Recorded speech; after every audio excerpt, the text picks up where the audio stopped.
be performing William Shakespeare's The Blaming of the Shrew. The entire point of Justice Theater is to raise money for good causes with the power of the performing arts. And just by showing up and donating, you are actively making the world a better place. So thank you so much. This year's beneficiary, to which all the proceeds from both last night's and tonight's performances will go, is Keep Our Clinics, an initiative sponsored by the Abortion Care Network to financially support small grassroots reproductive care clinics all over the country, particularly in rural areas. When we chose this year's production and beneficiary, the looming destruction of Roe versus Wade and the protections afforded by it seemed like the most pressing possible issue at the time.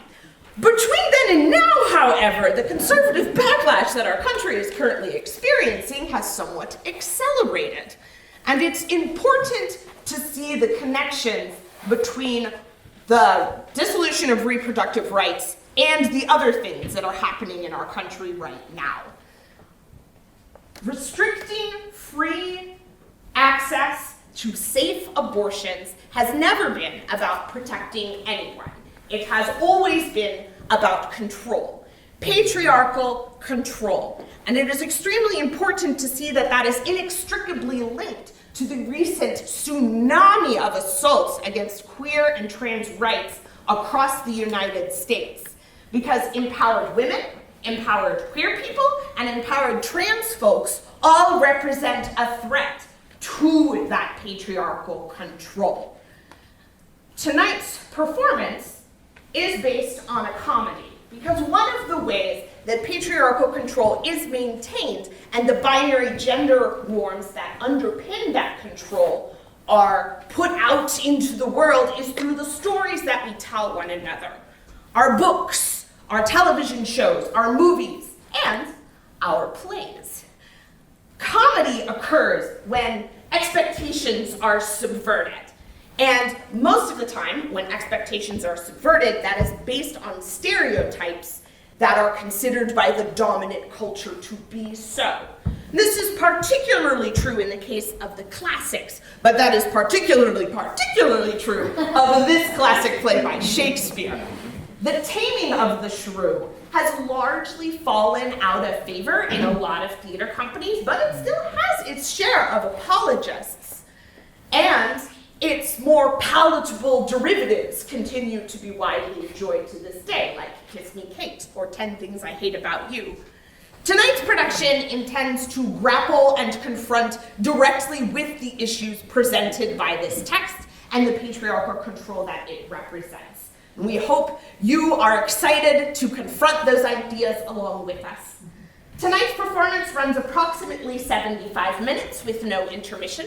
There will be a talkback after the show if you would like to stay and ask questions and chat with the actors and the director. Thank you so much for coming out. Oh, and one other thing, some of the things in this show are very heavy, are very difficult. If at any time you feel activated or triggered and you need to step out, we have Cardiff advocates in the lobby who will be happy to just help you calm down. So that is something that is available if it is necessary. So enjoy tonight's show, and thank you so much for coming out to support Justice Theater at the UUSC.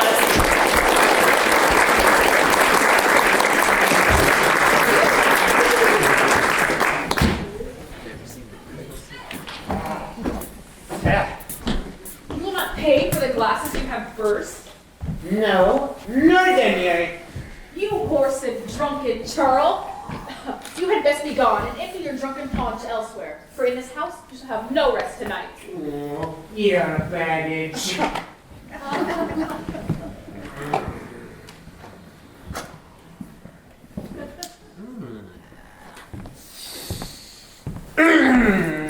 Now, sir, what store of plays have you?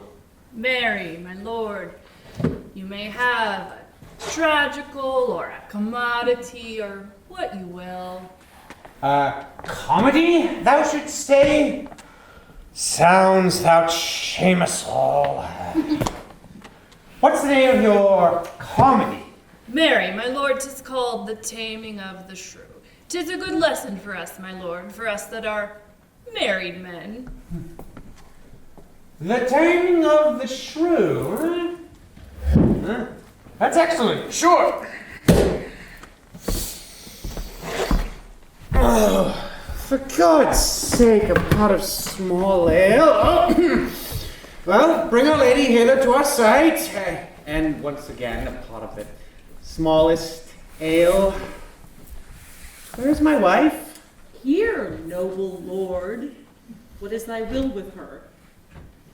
Are you my wife and will not call me husband? Madam, undress you and come out of bed.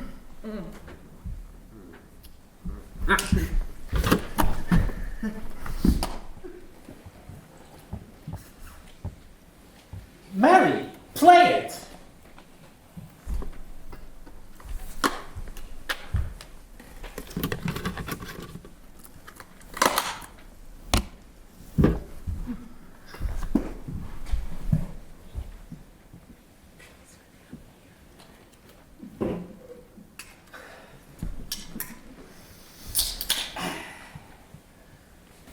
Come, madam wife, sit by my side and let the world slip.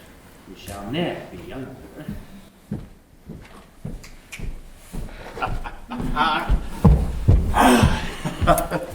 Whoa! Bro!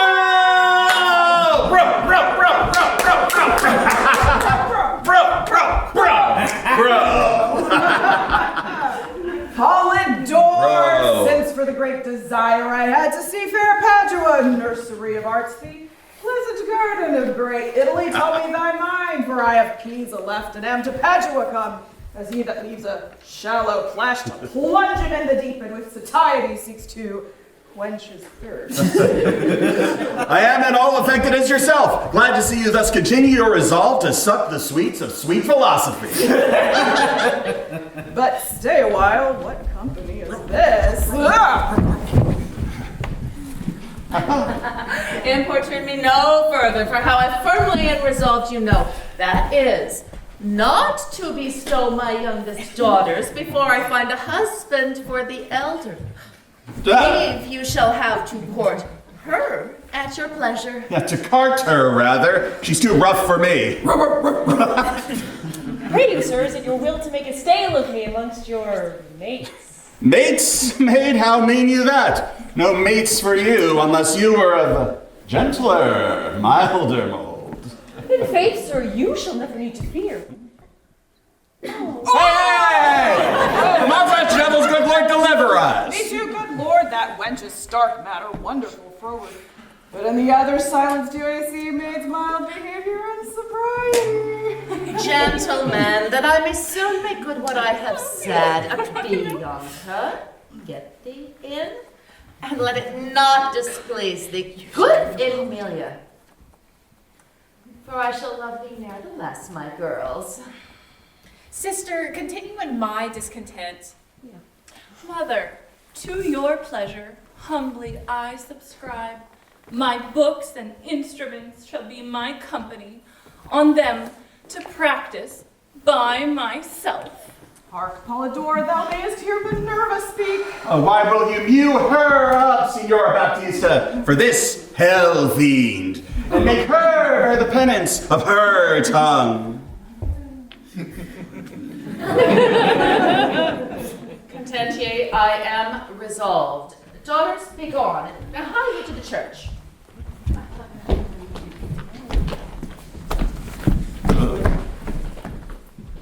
Why did I trust I may go too, may I not? Oh, of course. May go to the devil's dam. Your gifts are so good, there's none will hold you. How now, my lord? What, in a dump to see these damsels pass away so soon? Trust me, my friend, I must confess to thee, I took so much delight in these fair dames as I had wished they had not been gone so soon. I cannot blame your honor, good my lord, for they are both lovely, wise, fair, and and young. And one of them, the youngest of the three, I long have loved, sweet friend, and she loves me. But never yet, we could not find a means how we might compass our desired joys. Why, is her mother not willing to the match? Yes, trust me. But she has solemnly sworn her eldest daughter first shall be espoused before she grants the youngest leave to love. And I must needs love the second daughter, the image of honor and nobility. I like your choice. I'm glad you chose not mine. We must devise a means and attempt to find someone who will wed this devilish scold.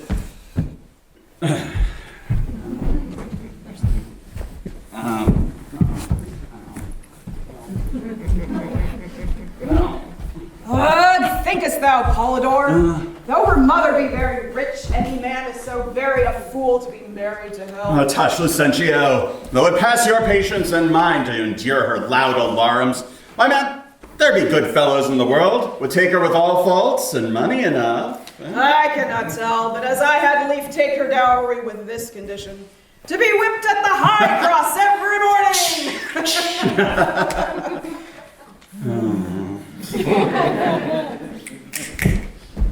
A man, I think, will fit her humor right, as blunt of wit as she is sharp of tongue. And he, I think, will match her every way. And if he picks her to be his wife, then may we freely visit both our loves. But stay, here comes some other company. Here comes the man that I can tell you of. What?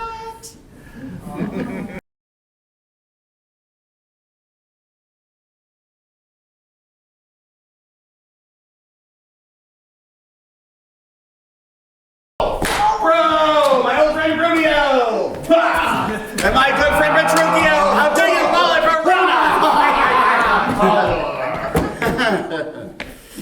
Now tell me, sweet friend, what happy gale blows you to Padua here from old Verona? Such wind that scatters young men throughout the world to seek their fortunes farther than at home, where small experience grows. But in a few, Signor Polydor, thus it stands with me. Antonio, my father is deceased. Bro. And so I have thrust myself into this maze. Happily to wive and thrive as best I may. Crowns in my purse I have, and goods at home, and so come abroad to see the world. Petruchio, shall I then come roundly to thee and wish thee to a shrewd, ill-favored wife? Thou thank me but a little for my counsel, and yet I promise you she shall be rich, and very rich. But thou art too much my friend, and I'll not wish thee to her. One rich enough to be Petruchio's wife?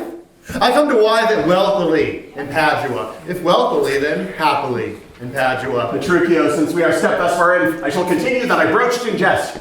I can, Petruchio, help thee to a wife, with wealth enough, and young, and beauteous, brought up as best becomes a gentlewoman.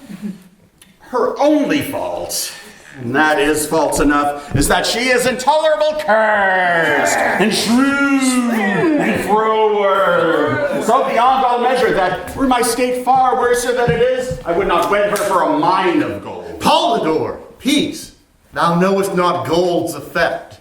Tell me her father's name, and 'tis enough, for I will board her, though she chide as loud as thunder when the clouds in autumn crack. Well, her mother is Baptista Minola, an affable and courteous gentlewoman. Her name is Katharina Minola, renowned in Padua for her scolding tongue. I will not sleep, Polydor, until I see her, and therefore let me be thus bold with you to give you over this first encounter, unless you will accompany me thither. I pray you, sir, let him go while the humor lasts. Tarry, Petruchio! I must go with thee, for in Baptista's keep my treasure is. He hath the jewel of my life, and hold her youngest daughter, beautiful Amelia, and her withholds from me and others more, supposing it a thing impossible for those defects I have before rehearsed, that ere Katharina will be wooed. Therefore this order hath Baptista ta'en. The none shall have access unto Amelia till Katharina the cursed have got a husband. Katharina the Curse! The title for a maid of all titles, the worst.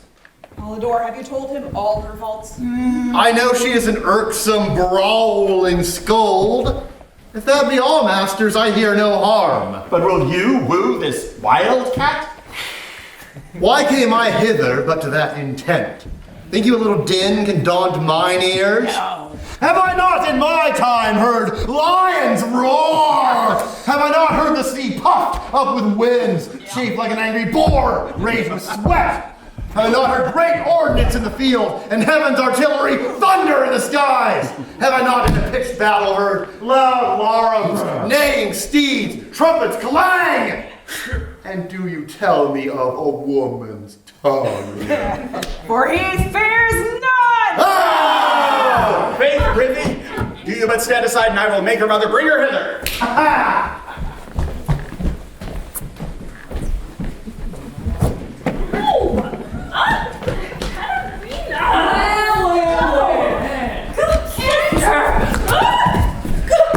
Good sister, wrong me not, nor wrong yourself to make a bondmaid and a thrall of me. Or what you will command me will I do, so well I know my duty to my elders.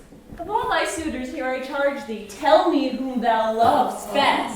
See thou dissemble not. Believe me, sister, of all the men alive, never have I yet beheld that special face of which I could fancy more than any other. Minion, thou liest. Is it not Polydor? Is it for him you do envy me so? Nay then, you jest, and now I well perceive you have but jested with us all the while. I prithee, Sister Kate, untie my hands. Oh, if that be jest, then all the rest was so. You for shame! Whence comes this insolence? Bianca, stand aside. Oh, poor girl. Oh, she weeps. Go, ply thy needle. Meddle not with her. For shame, thou hilding of a devilish spirit. Why dost thou wrong her that did ne'er wrong thee? When did she cross thee with a bitter word? Her silence flouts me, and I'll be revenged. What, in my sight? Bianca Emilia, get thee in. What? Will you not suffer me? Oh nay, now I see. They are your treasure. They must have a husband. I must dance barefoot on their wedding day. Talk not to me. I will go sit and weep till I can find occasion of revenge. Oh, was ever Senora thus grieved as I? But who comes here? Good morrow, neighbor Baptista. Good morrow, neighbor Polydor. God save you, gentlemen. And you, madam, pray, have you not a daughter called Katharina, fair and virtuous? I have a daughter, sir. Called Katharina. You are too blunt. Go to it orderly. You wrong me, Signor Lucentio. Give me leave. I am a gentleman of Verona, ma'am, who, hearing of her beauty and her wit, her affability and bashful modesty, her wondrous qualities and mild behavior, am bold to show myself a forward guest within your house, to make mine eye the witness of that report which I so oft have heard. And for an entrance to my entertainment, I do present you with a man of mine, cunning in music and the mathematics, to fully instruct your daughter in those sciences, whereof I know she is not ignorant. Accept of him, or else you do me wrong. You are welcome, sir, and he for your good sake. But for my daughter Katharina, this I know, she is not for your turn. Oh, the more my grief. I see you do not mean to part with her, else you like not of my company. Mistake me not, I speak but as I find. Whence are you, sir? What may I call your name? Petruchio is my name, Antonio's son. Bro. A man well known throughout all Italy. I know him well. You are welcome for his sake. Gentle sir, methinks you walk like a stranger. May I be so bold to know the cause of your coming? Pardon, madam.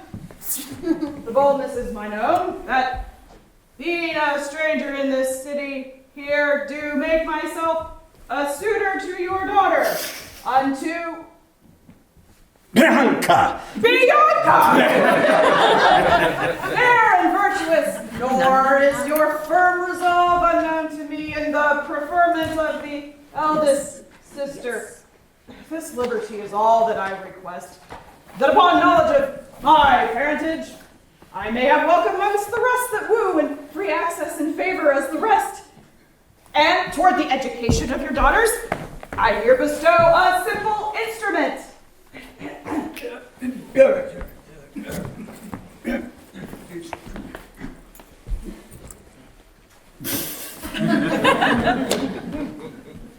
And this small packet of Greek and Latin books.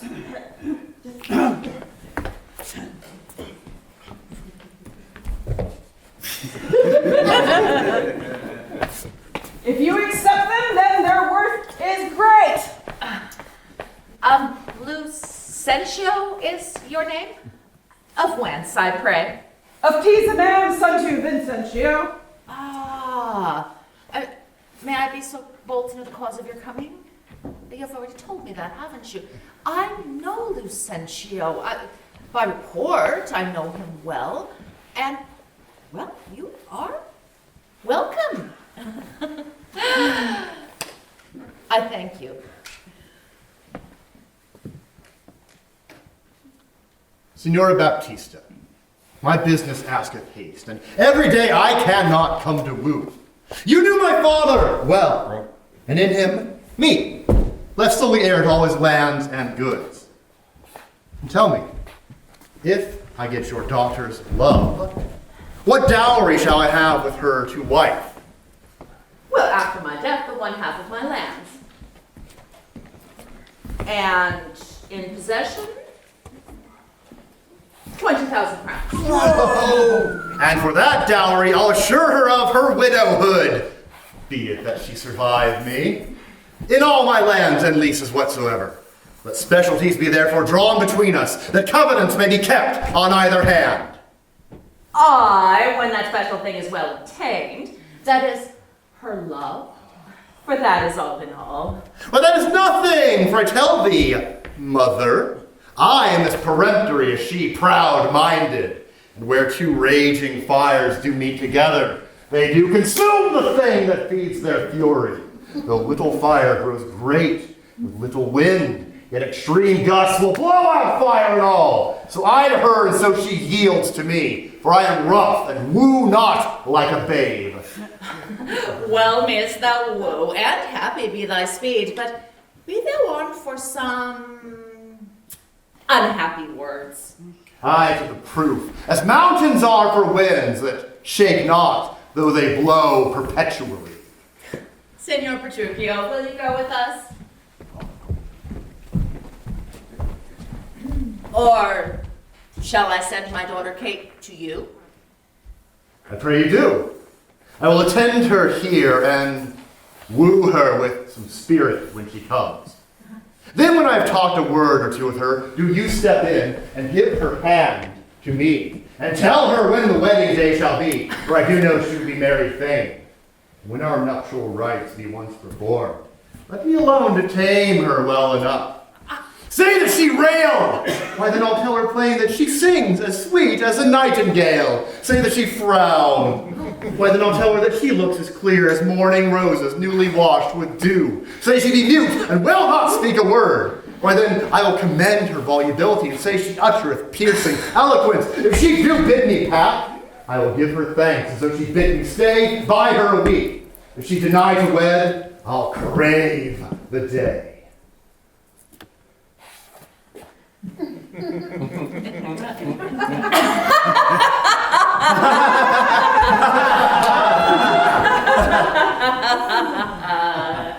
Kate!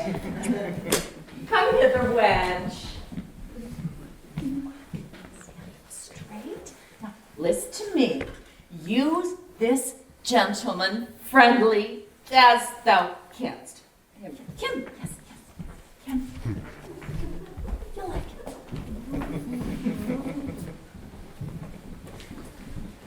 Good morrow, Kate. For that's your name, I hear. Well, have you heard but something hard of hearing? Oh my God. They call me Katharina, that you talk of me. You lie, in faith, for you are called plain Kate, and bonny Kate, and sometimes Kate the Curse. But Kate, the prettiest Kate in Christendom. Hearing thy mildness praised in every town, thy virtue spoke of, and thy beauty sounded, yet not so deeply as to thee belongs. Myself am moved to woo thee for my wife. Moved? In good time. Let him that moved you hither remove you hence. I knew you at the first you were immovable. By what's immovable? A joined stool. Oh, thou hast hit it. Come, sit on me. Asses are made to bear, and so are you. Now women are made to bear, and so are you. No such jade as you, with me you mean. Alas, good Kate, I will not burden thee, for knowing thee to be but young and light. Too light for such a swain as you to catch, and yet as heavy as my weight should be. Should buzz. Come, you wasp. In faith, you are too angry. If I be waspish, best beware my sting. My remedy is then to pluck it out. Aye, if the fool could find where it lies. Who knows not where a wasp, but does where his sting in his tail? In his tongue. Whose tongue? Yours, if you talk of tales. And so, farewell. What, with my tongue in your tail? Nay, come again, good Kate, I'm a gentleman. That I'll try. I swear, I'll cuff you if you strike If again. you strike me, you are no gentleman. Nay, hear you, Kate. No, in sooth, you scape not I so. chafe you if I tarry. Let me go. No, not a whit. I find you passing gentle. 'Twas told me you were rough and coy and sullen. And now I find report a very liar. For thou art pleasant, gamesome, passing courteous, slow in speech yet sweet as springtime flowers. Thou canst not frown, thou canst not look askance, nor bite the lip as angry wenches will. Nor hast thou pleasure to be cross in talk, but thou with mildness entertainst thy wooers, with gentle conference, soft and affable. Where did you study all this goodly speech? 'Tis extempore from my mother wit. Witty mother, witless else her son. Am I not wise? Oh, yes, keep you warm. Marry, so I mean to be, Katharina, in thy bed. And therefore, setting all this chat aside, thus in plain terms, your mother hath consented that you shall be my wife. The dowry agreed on, will you, nill you, I will marry you. Now, Kate, I am a husband for your turn. Provide this light whereby I see thy beauty that doth make me like thee well. Thou shalt be married to no man but me, for I am he am born to tame you, Kate, and bring you from a wild Kate to a Kate conformable as other household Kates. Here comes your mother. Never make denial. I must and will have Katharina to my wife. Now, Senor Petruchio, how speed you with my daughter? How but well, Signora, how but well. If it were impossible, I should speed amiss. How, daughter Katharina? In your tongue? Call you me daughter?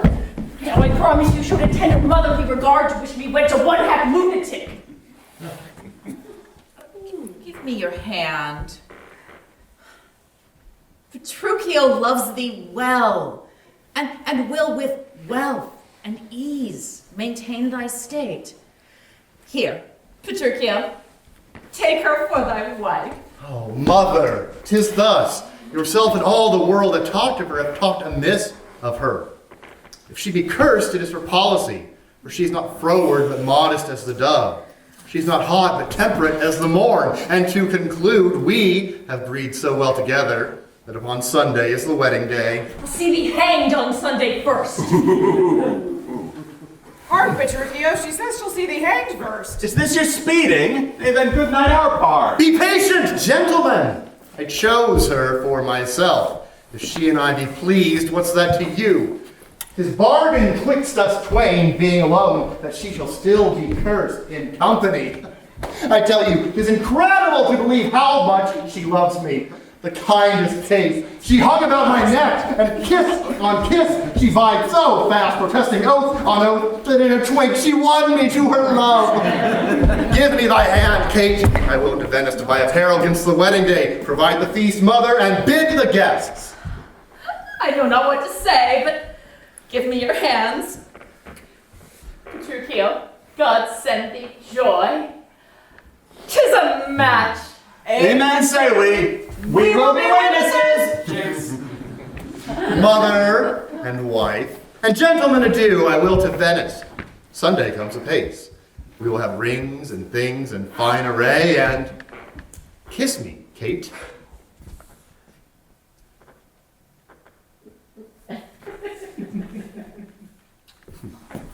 We will be married Sunday.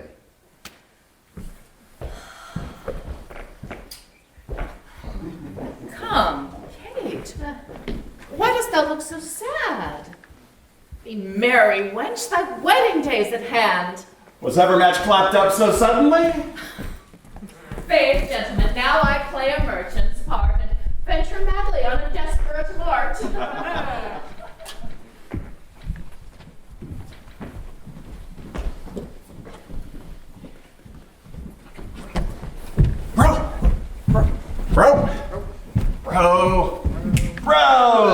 Romeo!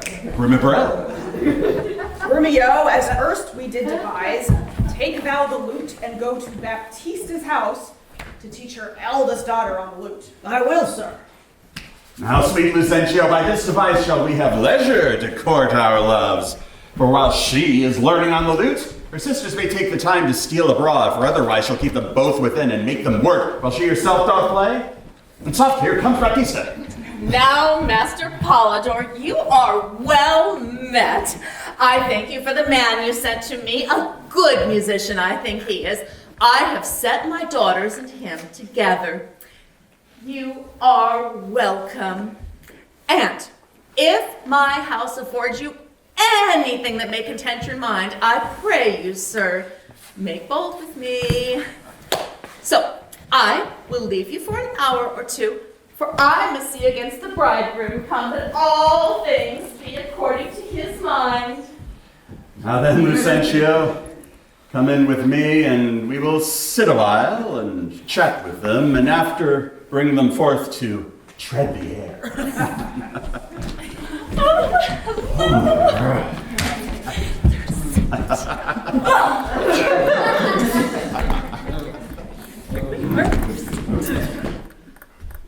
Get us some more drink here. Here, wife, eat some of these things. Shall I do, my lord? Here, wife, drink to thee.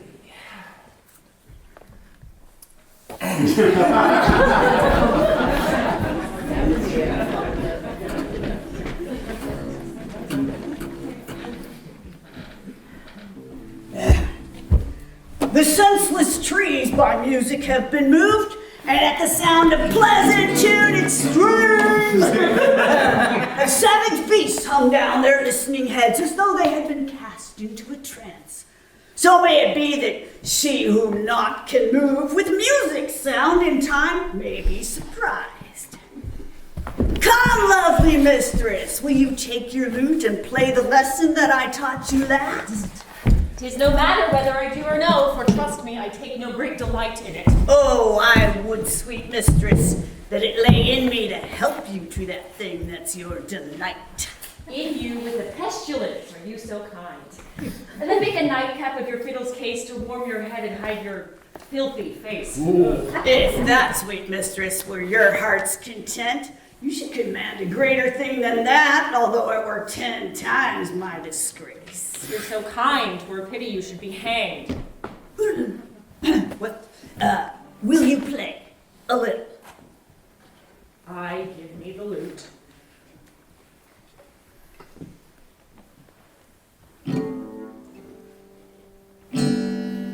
Yeah, that stop was false. Play it again.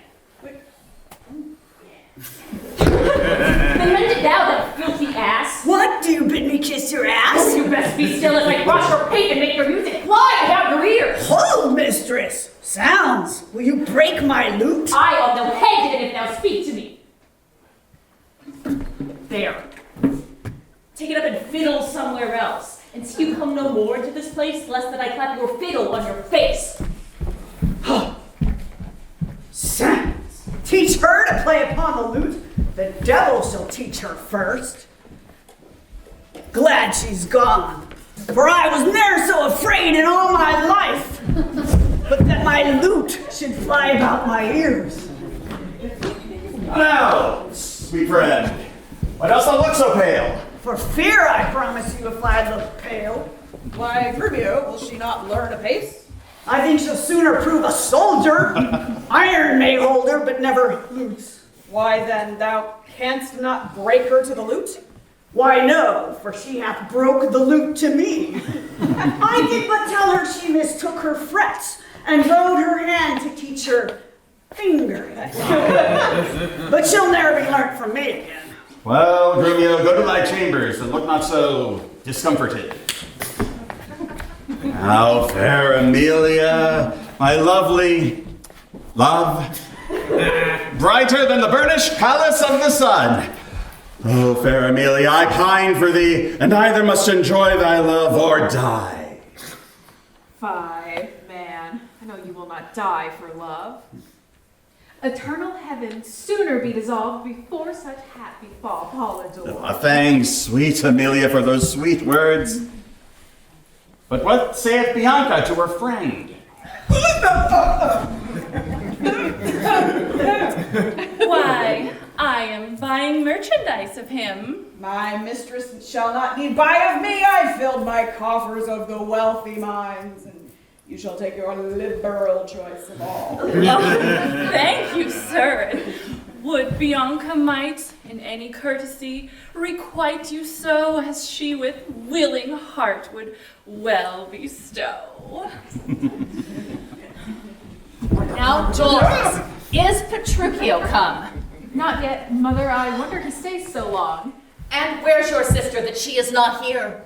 She is making up her ready, mother, to go to church. And if that he were come. And yet we hear not of our son-in-law. What will be said? What mockery will be to want the bridegroom when the priest attends to speak the ceremonial rites of marriage? What says Lucentio to this shame of ours? No shame but mine. I must forsooth be forced to give my hand, opposed against my heart, to a mad-brained rudesby full of spleen who wooed in haste and means to wed at leisure. I told you he was a frantic fool, hiding bitter jests and blunt behavior. And to be noted for a merry man, he'll woo 1,000. Point the day of marriage, make feasts, invite friends, proclaim the banns, yet never means to wed where he hath wooed. And now must the world point at poor Katharina and say, lo, there's mad Petruchio's wife, if it would please him, come and marry her. Patience, good Katharina, and Baptista too. Upon my life, Petruchio means but well, whatever fortune stays him from his word. Though he be blunt, I know him passing wise. Though he be merry, and withal, he's honest. Would Katharina have never seen him, though? Though, girl, I cannot blame thee now to wait, for such an injury would vex a very saint. Much more a shrew of thy impatient humor. Come, where be these gallants? Who's at home? Woo!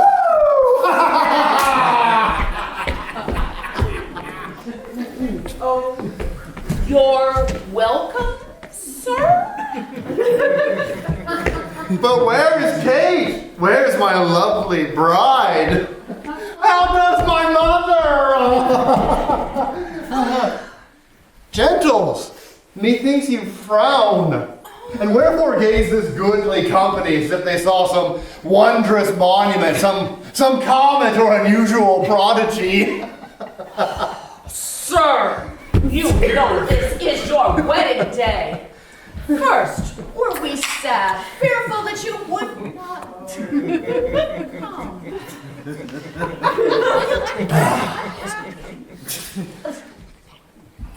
Now sadder still that you come thus unprovided.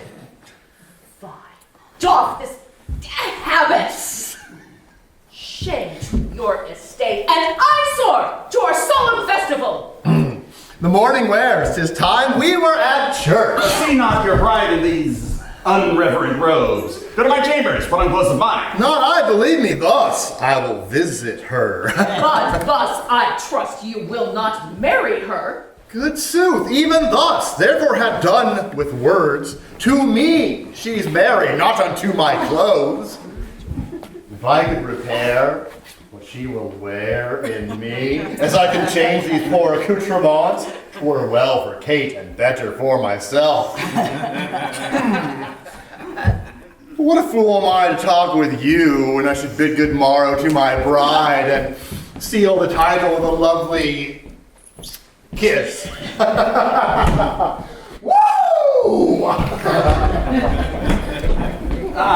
He hath some meaning in his mad attire. Really?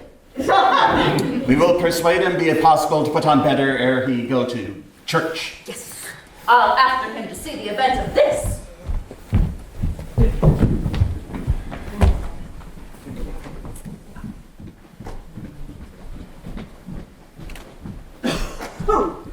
Oh, a bridegroom, say you? Oh, yeah. 'Tis a groom indeed. A grumbling groom, and that the girl shall find. Why, he's a devil, a very fiend. Tut, she's a lamb, a dove, a fool to him, curster than she, I'll tell you. When the priest should ask if Katharina should be his bride, "Aye, by God's wounds," quoth he, and swore so loud that all amazed the priest let fall the book. But after many ceremonies done, he calls for wine. "A health," quoth he, as if he had been aboard carousing to his mates after a storm. Quaffed off the muscadel.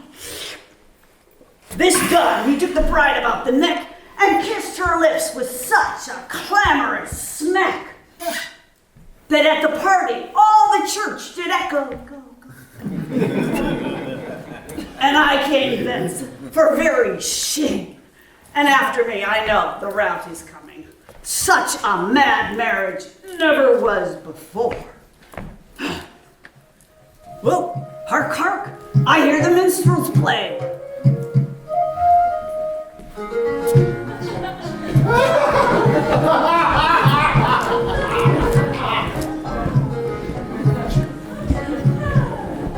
Make you cry.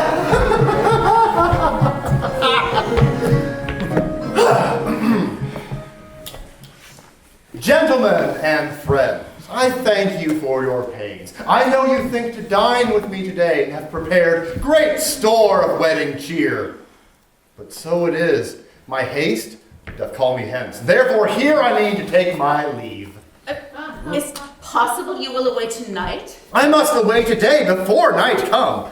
Make it no wonder, if you knew my business, you would entreat me rather go than stay. In honest company, I thank you all that beheld me give away myself to this most patient, sweet, and virtuous wife. Dine with my mother, drink a health to me, for I must hence, and farewell to you all. Let us entreat you. Stay till after dinner. Let him go or tarry. I am resolved to stay and not to travel on my wedding day. It may not be. Let me entreat you. It cannot be. Let me entreat you. I am content. Are you content to stay? I am content you shall entreat me stay, and yet not stay. Entreat me how you can.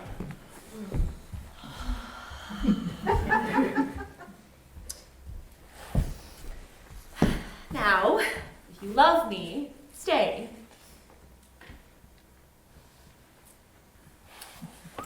Nathan, do what thou canst. I will not go today. No, nor tomorrow, not till I please myself. The door is open, sir. There lies your way. You may be jogging well as your boots are green. For me, I'll not be gone till I please myself. Oh, Kate, content thee. Prithee, be not angry. I will be angry. What has that to do? Rather be quiet. He shall stay at my leisure. Gentlemen, forward to the bridal dinner. I see a woman may be made a fool if she had not a spirit to resist. They shall go forward, Kate, at thy command. Obey the bride, you that attend on her. Go to the feast, revel and domineer. Carouse full measure to her maidenhead. Be mad and merry, or go hang yourselves. As for my bonny Kate, she must with me. Nay, Look not big, nor stamp, nor stare, nor fret. I will be master of what is mine own. She is my goods, my chattels. She is my house, my household stuff.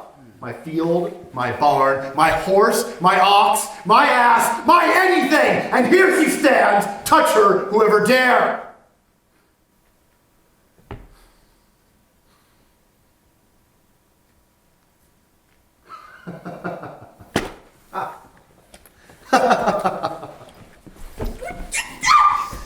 Put me down! Let me go! Mom!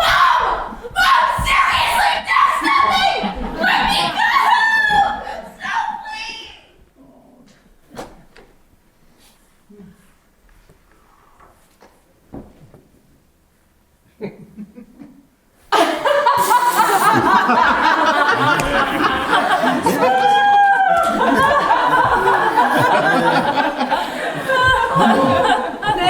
Nay, let them go. A couple of quiet ones. Went they not quickly, I should die with laughing. Of all bad matches, never was the like. Mistress, what's your opinion of your sister? Well, that, being mad herself, she's madly mated. I warrant him, Petruchio is catered. Petruchio, you shall supply the bridegroom's place and let Bianca take her sister's room. Shall sweet Bianca practice how to bride it? She shall. Petruchio. Come, gentlemen, let's go.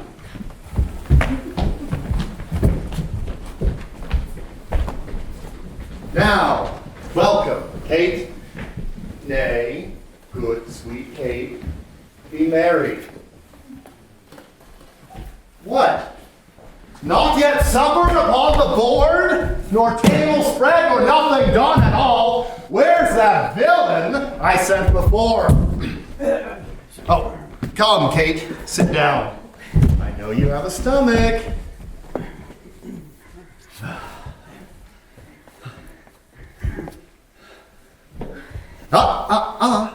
Will you give thanks, sweet Kate, or else shall I?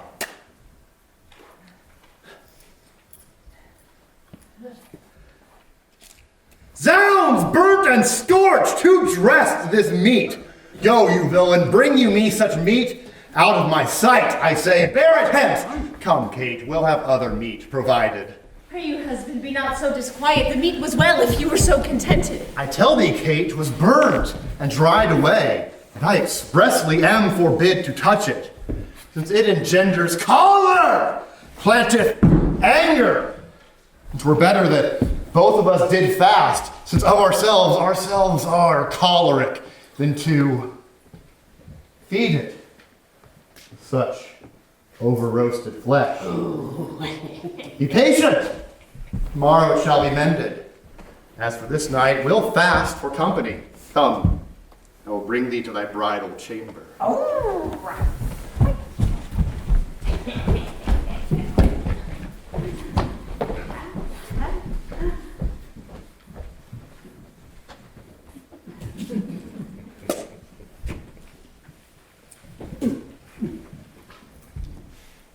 Didst ever see the like?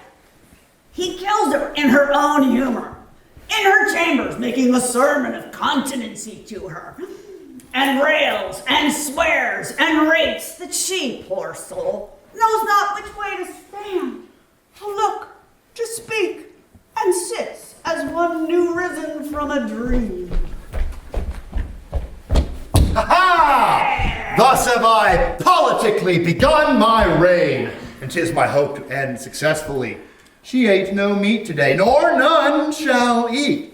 Last night she slept not, nor tonight she shall not. As with the meat, some undeserved fault I'll find about the making of the bed. Here I'll fling the pillow, there the bolster, this way the coverlet, another way the sheets. Aye, and amid this hurly I intend, that all is done in reverent care of her. And in conclusion, she shall watch all night. And if she chance to nod, I'll rail and brawl, and with a clamor keep her still awake. This is a way to kill a life with kindness. and thus I'll curb her mad and headstrong humor. He that knows better how to tame a shrew, now let him speak.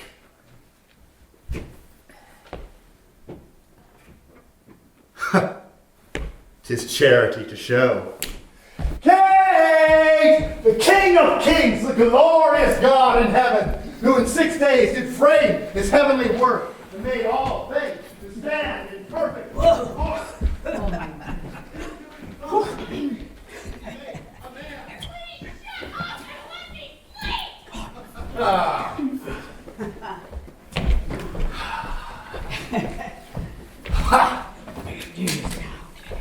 And from his side asleep a rib was taken, of which the Lord did make the woe of man. Oh, no, no, forsooth, I dare not for my life. The more my wrong, the more his spite appears. Or did he marry me to famish me? Beggars that come unto my mother's door upon entreaty have a present alms. If not elsewhere, they meet with charity. But I, who never knew how to entreat, nor never needed that I should entreat, starved for meat, giddy for lack of sleep, with oath kept waking, and with brawling fed. And that which spites me more than all these wants, he does it in the name of perfect love. As who should say, if I should sleep or eat, were deadly sickness or else present death. I pray thee go and get me some repast, I care not what, so it be wholesome food. What say you to a piece of beef and mustard? A dish that I do love to feed upon. But the mustard is too hot a little. Light in the beef and let the mustard rest. Nay then, I shall not. You shall have the mustard, or else you get no beef of Grunio. Then both, or one, or anything thou wilt. Why then, the mustard, without the beef.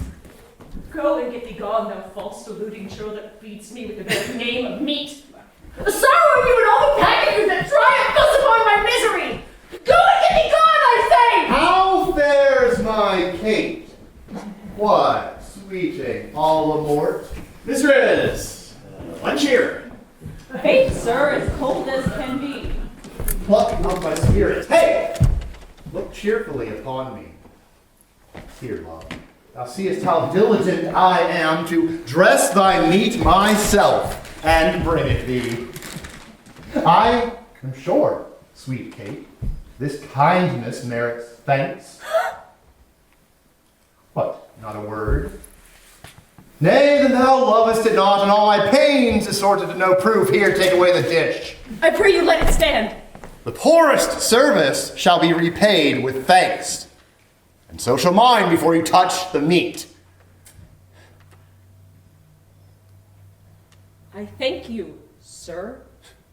I pray you, sir, let it stand, for I'll eat some with her myself. Well, Sirrah, set it down again.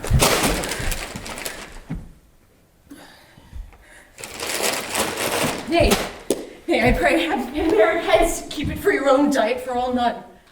I'll ne'er be beholden to you for your meat. Until they flat lay here unto thy teeth, thou shalt not keep me, nor feed me as thou list, for I will home again unto my mother's house. I be your meek and gentle, and not before. Come, Polydor, let's go in again.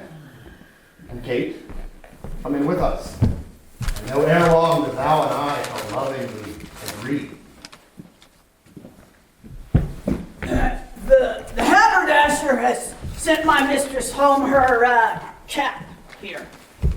Come hither, Sirrah, what have you there? A velvet cap, sir, and it please you. Who spoke for it? Didst thou, Kate? And what if I did? Come hither, Sirrah. Let me see the cap. I'll see if it will fit me. Oh, monstrous! Why, it becomes thee not. Let me see it, Kate.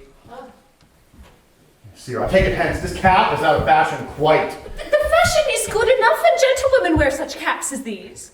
When you are gentle, you shall have one too. Not till then. That will not be in haste. Why, sir, I trust I may have leave to speak, and speak I will. I am no child, no babe. Your betters have endured me say my mind, and if you cannot, best stop your ears. My tongue will tell the anger of my heart, or else my heart concealing it will break. And rather than it shall, I will be free even to the uttermost as I please in words. Thou sayest true. It is a paltry cap. I love thee well, and that thou likest it not. Love me or love me not, I like the cap, and if you do not like it, hide your eyes.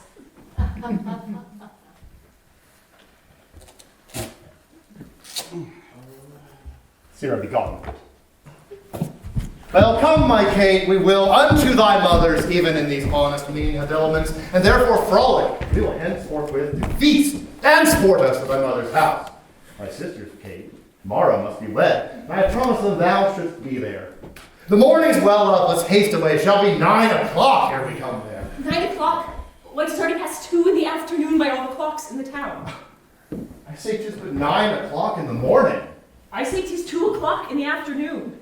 It shall be 9 then, ere we go to your mother's. Come back again, and we shall not go today. Nothing but crossing of me still.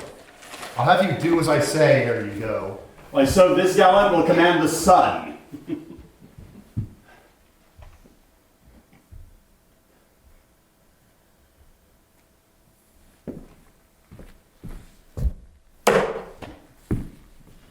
Come on, in God's name, once more toward our mothers.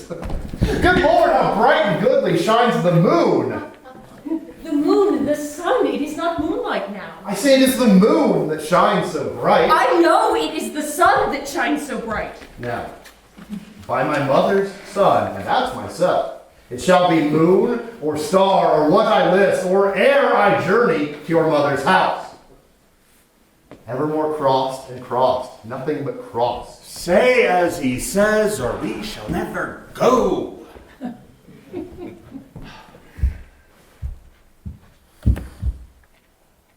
Why then I'll say it as you say. It is the moon. And be it moon, or sun, or what you please, and if you please to call it a rush candle, henceforth I vow it shall be so for me. I say it is the moon. I know it is the moon. Nay, then you lie, it is the blessed sun. Then God be blessed, it is the blessed sun. But sun it is not when you say it is not, and the moon changes even as your mind. What you will have it named, that it is. And so shall it be for Katharina. Petruchio, go thy ways, the field is won. Well, forward, forward. Thus the bull should run, not unluckily against the bias. And trust me, Kate, hadst thou not named the moon, we had gone back again, as sure as death.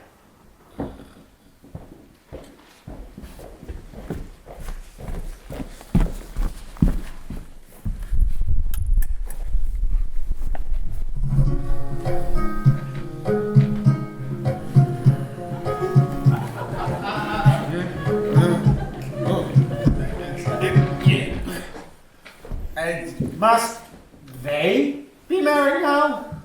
Aye, my lord. Then give some more drink and let them play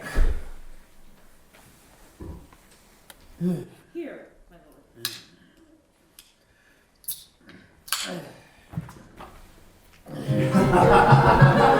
Come, lovely sons, your marriage rites performed, let's hie us home to see what cheer we have. I wonder that Petruchio and his wife come not to see our great solemnity. No marvel if Petruchio be away. His wife, I think, hath troubled so his wits that he remains at home to keep them warm.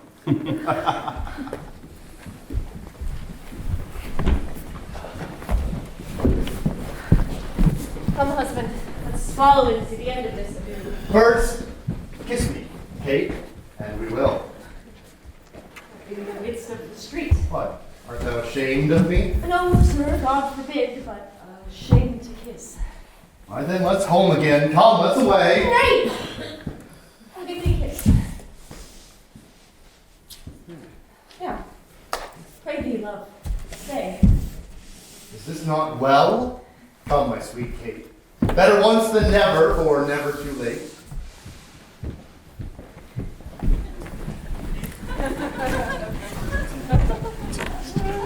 Row! Row! Thank you, sir. Mwah! Mwah! Oh, Petruchio. Mother. At last, though long, our jarring notes agree, and time it is when raging war is done, to smile escapes and perils overblown. My fair Bianca, bid my mother welcome. Brother Petruchio, sister Katharina, and thou, Polydor, with thy loving Amelia, feast with the best, and welcome to my house. My banquet is to close our stomachs up after our great good cheer. Huzzah! Cheers! Pray you sit down, for now we sit to chat as well as eat. Nothing but sit and eat and eat. Padua affords this kindness, son Petruchio. Padua affords nothing but what is kind. For both our sakes, I would that word were true. Now for my life, Polydor fears his Amelia.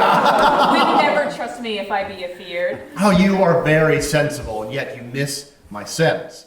I mean that Polydor is afeared of you. He that is giddy thinks the world turns round. Roundly replied. Mistress, how mean you that? Thus I conceived by him.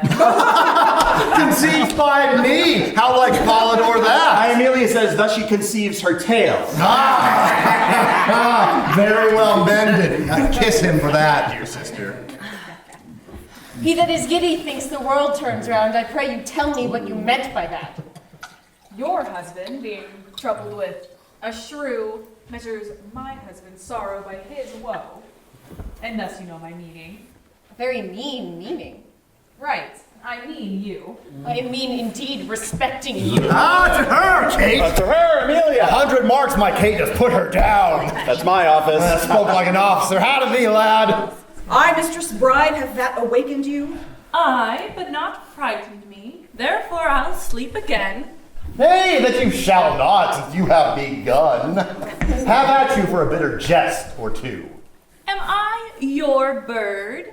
I mean to shift my bush, and so pursue me as you draw your bow. You are welcome all. She hath prevented me. Here, Signor Lucentio, this bird you aim at, though you hit her not, therefore a health to all that shot and missed. 'Tis well, sir, that you hunted for yourself. 'Tis thought your deer does hold you at a bay. Oh, Petruchio! Lucentio hits you now. I thank you for that bird, good Lucentio. Confess, hath he not hit you here? As a little galled me, I confess. As the jest did glance away from me, 'tis 10 to 1, it maimed you two outright. Now in good sadness, son Petruchio, I think thou hast the veriest true of all. Well, I say no. And therefore, for assurance, let's each one send forth unto his wife. And he whose wife is most obedient to come when he first does call for her, shall win the wager which we will propose. Consent, what is the wager? 20 crowns? 20 crowns! I'd venture so much on my hawk or hound, but 20 times so much upon my wife. 100 then! Content. A match! 'Tis done. Who shall begin? That will I. Go, Grumio, bid my mistress come to me. I go. Son, I'll be your half. Bianca comes. I'll have no halves. I'll bear it all myself. How now? What news? Sir, your mistress sends you word that she is busy. She cannot come. How? She is busy. She cannot come. Is that an answer? Aye, and a kind one too. Pray God, sir, your wife send you not a worse. I hope better. Signor Romeo, go and entreat my wife to come to me forthwith. Oh, entreat her. Nay, then she must needs come. I am afraid, sir, do what you can. Yours will not be entreated. Now, where's my wife? She says you have some goodly jest in hand. She will not come. She bids you go to her. Worse and worse. She will not come. Oh, vile, intolerable, not to be endured! Sir Grumio, go to my mistress. Say, I command her to come to me. I know her answer. What? She will not. The fouler fortune mine, and there an end. Huh? No. By my halidom. Here comes Katharina. What is your will, sir, that you send for me?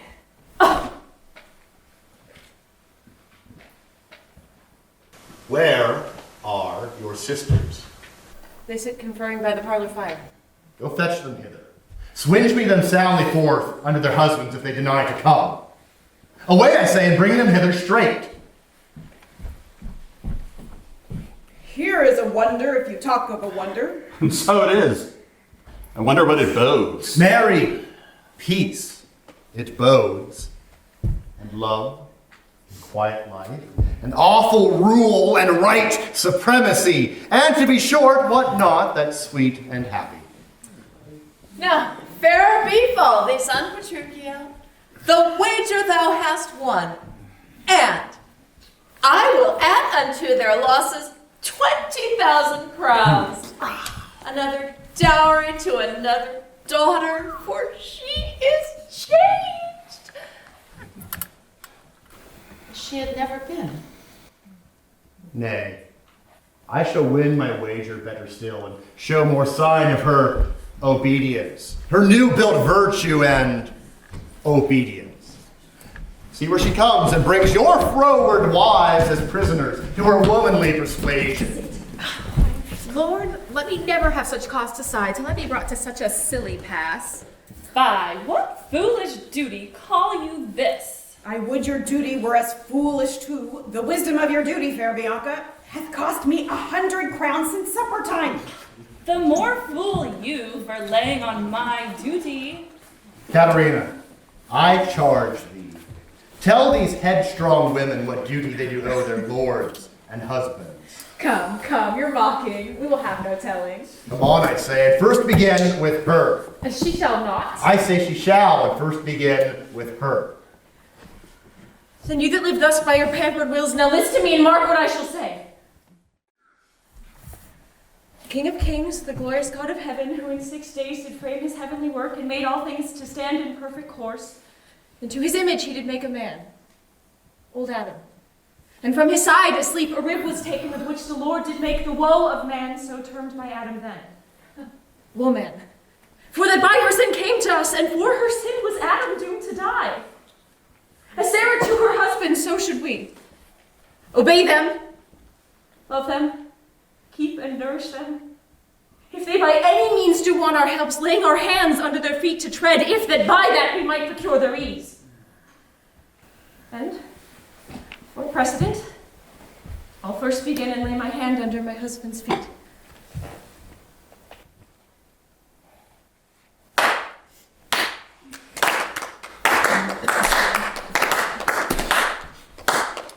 Why, there's a wench. Come on and kiss me, Kate. Well, go thy ways, old lad, for thou shalt have it. I, Petruchio, the wager thou hast won, and for to shew thee how I am pleased in this, 100 pounds I freely give thee more. Aha, now go thy ways, for thou hast tamed a curse. Tis a wonder by your leave she will be tamed so. Now, Polydor, what say you to this? I profess, mother, I rejoice to see Petruchio and his wife so well agree. How now, Polydor? In a slump? What sayest thou, man? I say, thou art a shrew. That's better than a sheep. Come, Kate, we'll to bed. We three are married, but you two are sped.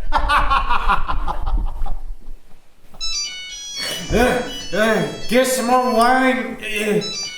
Let's all the players gone. Go.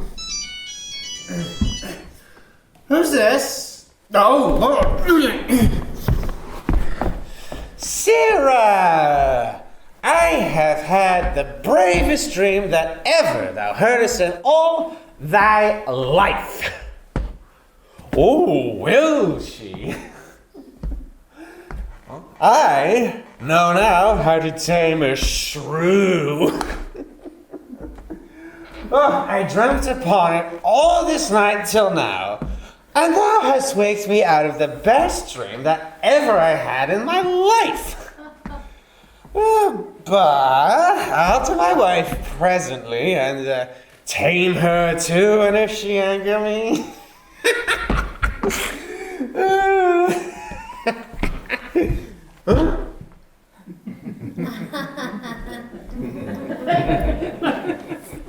Fie, amid that threatening, unkind brow, and dart not scornful glances from those eyes to wound thy lord, thy king, thy governor. What blots thy beauty, as frost do bite the meads, confounds thy fame as whirlwind shake fair buds, and in no sense is meet or amiable. A woman moved is like a fountain, troubled, muddy, ill-seeming, thick, bereft of beauty. And while it is so, none so dry or thirsty will deign to sip or touch one drop of it. Thy husband is thy lord, thy life, thy keeper, thy head, thy sovereign, one that cares for thee. And for thy maintenance commits his body to painful labor, both by sea and land, to watch the night in storms, the day in cold, while thou liest warm at home, secure and safe. And crave no other tribute at thy hand, but love, fair looks, and true obedience? Not a little payment for so great a debt. Such duty as the subject owes the prince, even such a woman oweth to her husband. And when she is froward, peevish, sullen, sour, and not obedient to his honest will, what is she? But a foul contending rebel and a graceless traitor to her loving lord. I am ashamed that women are so simple, to offer war where they should kneel for peace, or to seek for rule, supremacy, and sway when they are bound to serve, love, and obey. Why are our bodies soft and weak and smooth, unapt to toil and trouble in the world, but that our soft conditions and our hearts should well agree with our external parts? Oh, come you forward and unable worms. My mind hath been as big as one of yours. My heart is great, my reason haply more, to bandy word for word and frown for frown. But I see now our lenses are but straws. Our strength is weak, our weakness past compare. That seeming to be most which we indeed least are. Then veil your stomachs, for it is no boot, and place your hand below your husband's foot, in token of such duty, if he please. My hand is ready. May do him ease.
Absolutely worth it, though.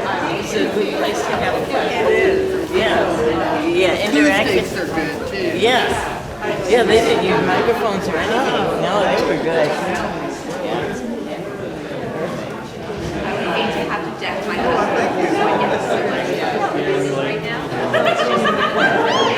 Oh my God, that was horrible. I'm sorry? These are lots of morning. Yeah, that's my favorite. There you go. Yeah. I love it. It's got all this. So why I echo it. Yeah.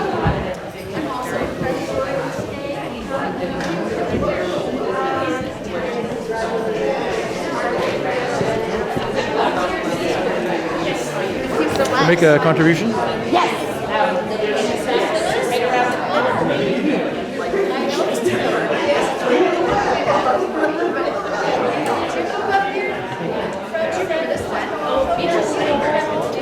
Thanks for filming, Jack.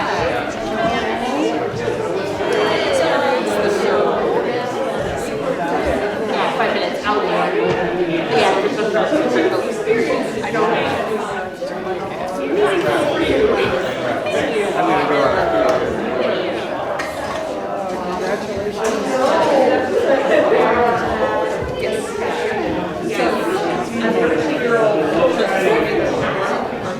I thought I saw you. I was like, is that maybe it's David and Julia?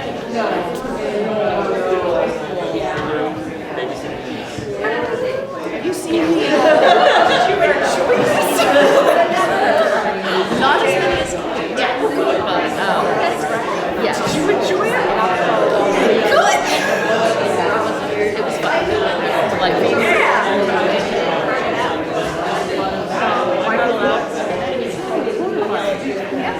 It's nice that Chad is a very nice man in real life. Otherwise, I'd be a terrible show. I love that. And then there's stories like hanging out. You and Rob are playing a couple. I get it. It's weird.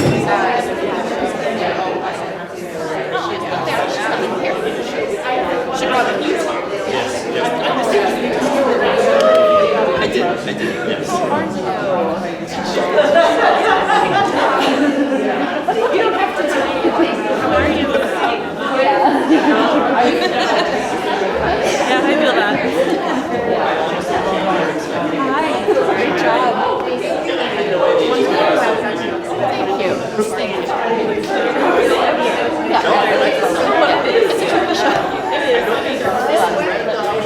Bring it in. Oh, thank you so much for coming.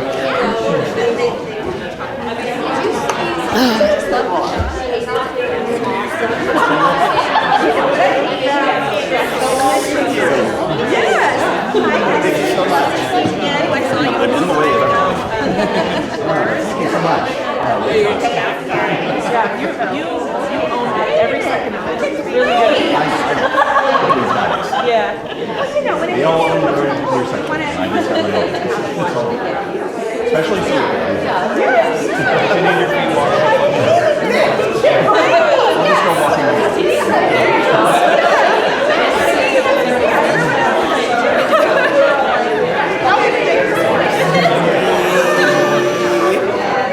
I enjoyed it. Okay. How was it for you? I love seeing you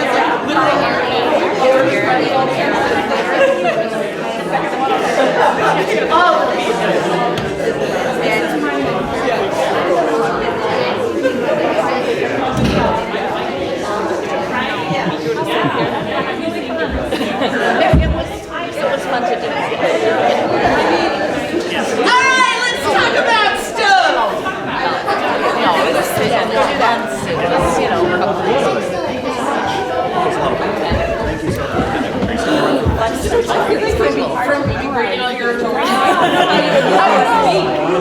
this was a part memorizing. It was at least for me with all of my it's really nice. It is the favorite one of the I was All right. Thank you all so much for coming, and thanks you all for so much for staying for the talk back. I love talk back because I love talking about Shakespeare and when we do weird Shakespeare, and here we are. So let me just tell you a little bit about the adaptation. This is a conflated adaptation, in fact. There are two distinct texts of The Taming of the Shrew. There's The Taming of the Shrew, the one by Shakespeare, that was published in his first folio. But then there's also this weird other disparate version called The Taming of a Shrew, and that is the exact same plot in the exact same order, but with completely different words, and all of the characters except for Katharina have different names. The reason that I wanted to conflate them is because the stuff set in our world in the apartment with Christopher Sly is in Shakespeare's text. There's this whole opening thing called the induction with Christopher Sly. But in Shakespeare's text, there's no close to the framing device. Christopher Sly never comes back at the end. It just sort of trickles out and then is gone. But in The Taming of a Shrew, there is an end to the framing device. He does come back at the end and he delivers that little monologue that Britt used as a phone call. So I wanted to put that in so that there was a close to the frame. But I also wanted to have the two different versions of Katharina's final monologue. So we have the horribly written biblical one, which was from Taming of a Shrew. Shakespeare didn't write that. It was terrible, and the writing was bad, and the verse was bad. And then we had the final one that Shakespeare did write, that Sinea delivered with such biting. Yeah, it was beautiful. Lovely. So that's why I put the two texts together, and also because there's a whole extra sister in Taming of a Shrew, and I'm like, oh look, I can add another female role. Excellent. I love doing that. And then you may have noticed also that we made Baptista, who was usually Katharina's father, into her mother, both because I would like to cast more women in Shakespeare, but also because it added to the theme of women are also upholding the patriarchy, and doesn't that suck? Yeah. So that's kind of what the text was that we were working with. And so now I just want to open it up and see if any of y'all have any questions for the actors or for me. Yes, Jeanette? First, I'll say that everyone did an amazing job, and that especially Katharina's steadfastness and the descent into submissiveness the pacing was really well done and was really believable for me. So I feel like I felt like you really played that honestly. It came across very honestly to me. My question for you is, in the adaptation, is Shakespeare tends to be 3 hours long. What choices did you make to make it 75 minutes? You're so familiar with both of the pieces, but still, there's so much you have to cut out and still maintain structured story, which I felt was excellent. So yeah, well, the way I did it was that I cut all the comic subplots, all of them. And there were two reasons for that. One, to make it short, because we like our Justice Theater shows to be snappy, so there's plenty of time to chat at the end. But also, if all of the scenes with Katharina in the original Taming of the Shrew are intercut with all of these comic subplots about wooing Bianca. And these men getting into stupid hijinks and disguising each other and pretending to be other people. And it's harder to necessarily see the through line of the horrificness of Katharina's abuse at the hands of Petruchio when every other scene you go back to the wacky things Lucentio is up to. So by removing all of that, suddenly Katharina's life is starkly horrifying, and the second half of the play becomes more like a horror movie than a comedy, which, I didn't change any of the text. This is still all the same stuff that happens. It's just a lot, when you laser focus on that, it's harder to look away from. Yes. Well done. But that's how I made it short. throughout half the play. Thank you. Any other questions? Yes. Well, I have two things. The first, your playlist, as we sat here, I thought was really important. You set it up. I didn't hear I got kind Love. I didn't catch all of them. What were some of the others that you had? Blue Monday, How's It Feel, and Treat Me the Way You Do is kind of the main theme of that song. Just a girl. Just a Girl by No Doubt. What was the Taylor Swift song? Blank Space. Can Make Bad Guys Good for the Weekend. Yeah, we should share that actually. It's a great. We shared the Wars playlist. I just showed the worst playlist. But basically, I added a couple of songs that I was like, hey, actors, here's a Spotify link. Add things to the playlist. Yeah. It was mostly just Katharina and Petruchio. It was mostly him. It was mostly, well, to be fair. Chad was also the sound designer, so like he did all of the sound and the sound effects, and then made them all nice in a MacBook. So I just had to press a button because I'm not good at that. So thank you, sweetheart. And then Katharina and Petruchio, did you know each other before? God, yes. It's a very vulnerable spot for both of you, so you already had a relationship before going in. Yeah, we've now technically done 3 shows together. Yeah. Mm-hmm. This is our 3rd show together. I met Chad and Rachel at about the same time a year ago for Concealed Fancies. We were in War of the Roses together, and I hang out with them on the weekends very regularly. Mm-hmm. And we went into an audition having rehearsed an audition scene together, knowing that like, hey, I would be comfortable with you playing this part if you want to play this part. And so we knew expectations going in, and Rachel was very good about making all of the difficult stuff very easy to navigate through a lot of conversation. Yeah, that kind of work can be rough on actors, so we took it slow. Rachel, I would be curious to hear your definition of patriarchy, because you put some scathing about them, certainly more than really Shakespeare did. And so I want to know how you define it, because I have my views of what it is or it isn't. Yeah. Should I take that one? And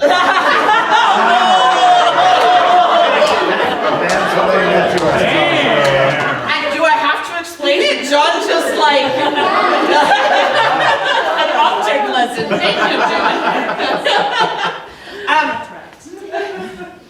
It is the patriarchy is in many ways the water we swim in as people in our society. Just this idea that underpins everything that the cisgender white man is the default and best state of being, and that is obviously the pinnacle of everything. And in the great chain of being, everyone is under that: women, children, etc. And a lot of this comes back to the way that the Christian God is often portrayed. A lot of this goes way, way back to the idea of like, well, kings are the divine presence of God on earth, and they are the most masculine thing in charge of everything. And this idea that there is a place for everyone, and the place for women and for people who are not men is obviously lower. And I think what's the most sinister thing to me about patriarchal norms and the way that that kind of thing is set up is the idea that this is all supposed to be for our own good. That like, this is the natural way of things, and if we all just listened to the men, everything would be better. And it's by speaking up that we become the problem, which is why we changed the title to The Blaming of the Shrew, because then that, not only is it a pun, and I love puns, but this idea that the shrew is blamed for everything that happens to her. It's because she is so loudmouthed, she's so sassy, she speaks out too much, rather than like this oppressive everything that is happening to her that she is reacting to is the real problem. So that's kind of where I come at with my strong feelings about the patriarchy and the way that it trickles down into everything, the way our society is set up, the reasons that like men are paid more than women, the reasons that like our reproductive rights are under fire because a bunch of people who do not have uteruses made choices that they said were best for the people who have uteruses. So that's kind of where all that is coming from. Did that answer your question? Well, it does. I would like to quickly say, I feel as though men may be even more the victims of this patriarchy. Yeah, and that's a good point. Watching it, and women do play into it too. They have a strong role in it, or somewhere along the line. But that's why I'm so glad to see a play about patriarchy, because I think we've been looking at it now for a long time, and it's time to really question what is it, who is it, how are they manipulating all of us in this acid water. Yeah. Well, and that was part of the reason why we decided, besides the fact that Arlie is fantastic and impressed me in audition, but that's part of the reason why we made Katharina's father into a mother. Because her influence over her daughters is like sharply underpinning all those patriarchal norms. It's like, no, you must get married. You must have a man to protect you and keep you and make sure everything is fine. So like, yeah, all of the women are complicit in this. And it's only at the very end when all the men are on stage clapping for this horrible Stepford Wives thing that poor Katharina has just delivered, that all of the women are sitting, oh, this is what I have wrought. Katharina is another daughter, as if she had never been. Yeah. Yeah. All right, I think we have time for one more question. Yes. Do you think that perhaps Shakespeare, way back in that time, thought it's time we talk about some of this, and did the whole play just to throw it out there and generate people saying, well, maybe we should question this, maybe we should talk about this? I think this was the height of humor in the 1590s. I think Shakespeare unironically was like, no, this will sell really well. People absolutely want to come make fun of shrewish women. Because like it was in the zeitgeist at the time. There were all these pamphlets circulating as popular literature that talked about like, oh, here's all the ways you should scold women when they talk out. And there were all of these like theatrical social things that were done to women who were shrews or who were scolds. That was the other thing. I don't know if you've ever heard of a scold's bridle, but it's like an iron thing that fits around a woman's head and holds down her tongue. And if a woman was accused of being a scold, she was talking back too much to her husband or to another man, she would have to put this on and then be paraded through the town as like a public shaming thing. So that was normal. This was funny then. But not everybody felt that it was funny. And what's very interesting is that I want to say about 25, 30 years after this play was written, someone wrote an unauthorized sequel called The Tamer Tamed. And so this is a slightly later early modern play in which Petruchio comes back. Katharina has died in between the two plays. He remarries another woman who then spends the entire play doing the exact same things to him. Yeah. Yeah, it's great. It's so good. Sign me up. I want to see that. Because interestingly, part of the conflict here was we're coming out of Catholicism, which had a much more, because the Protestant Reformation happened, and then in England, everyone is being forced to become Protestant. There's a much greater like, oh, women are lesser than because Eve is who brought sin into the world. That's very Catholic. Whereas the Protestants were starting to be like, no, woman is supposed to be a man's partner, his helpmeet. And so marriage equality was beginning, not our idea of marriage equality, but like comparatively better. That like, you have to respect your wife because she does women's work, but that's respectable. So the Tamer Tamed was sort of a way to come at that, to be like, no, the only way you can have a real marriage under God is with equality. It wasn't really equality, but it was like better than what Shakespeare's thing was going on here. I do think Shakespeare matured over the course of his career and how he looked at women, because if you look at the women he wrote later in his career, they're much more nuanced. Usually, especially in his last few plays, the women are always right. and the men are always wrong. And so like if you look at The Winter's Tale or Pericles or like his later, weirder fairy tale plays, like it's just a succession of men making terrible decisions and then the women having to fix everything. Which is pretty cool when in the context of like Shakespeare's a young man wrote this very misogynistic comedy and then like, oh, it got better. His other early comedy, The Two Gentlemen of Verona, is also really sexist. It ends with a guy being like, oh hey, you're in love with the same girl and you're so much my bro, you should have sex with her. Let's not ask her, let's just here she is. And like that's the funny ending of that play. So yeah, Shakespeare grew up a little bit, I think. Yeah.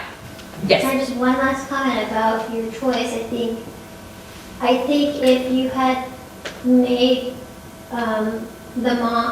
if you stuck to a father, I feel like the play would have been too triggering or too heavy. And so making that character the mother is less pounding in your face, but more sinister and insidiously. Like it gets under your skin more, whereas if you had kept Arlie's as a man, we would have just been like, ugh, and we might have closed, I feel like I might have closed off a little bit while watching it because I'm like, this guy's such a jerk. But when you see it with the female character playing the mom and essentially abusing her own daughter and looking down upon her daughter and just like, yeah, abuse her all you want, just get her out of my house because I can't I can't marry her off, so have at it. It's worse. It's worse. Mm-hmm. And so it played really well, and you did a really good job doing that.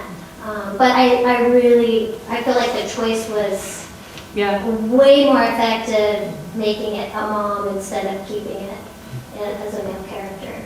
Well, good. There's so many terrible Baptista lines. My favorite is after I run up crying and go, even if you weren't a shrew, you'd probably be crying. In this moment is when you choose fine.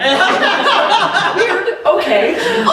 That's just it, because Baptista would have been steeped in this as she was growing up. Right. You know, she sees all of it as loving. She doesn't understand that it's awful. And that's very real. Yeah. It's what a lot of us grew up with. Yeah.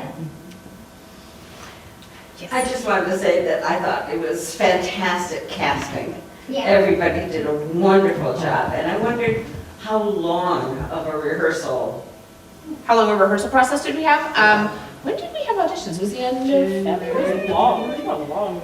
Yeah, we've had about 2 months. And I like to do that with these Justice Theater ones because like it's a really chill commitment, so we only have to rehearse like 2 hours 3 times a week or something. And then also with something like this that's so heavy, it's much better to have sort of a longer drawn out rehearsal process so that everybody can like process everything. And also then we don't have very many rehearsals when Sanaa and Chad have to do horribly emotional work over and over again for all night long. So we were able to like make that a little more diffused to take care of everybody's mental health. All right, thank you all so much for coming and joining in and asking great questions. And I hope you all have a great night. And we'll see you at the next Justice Theater production.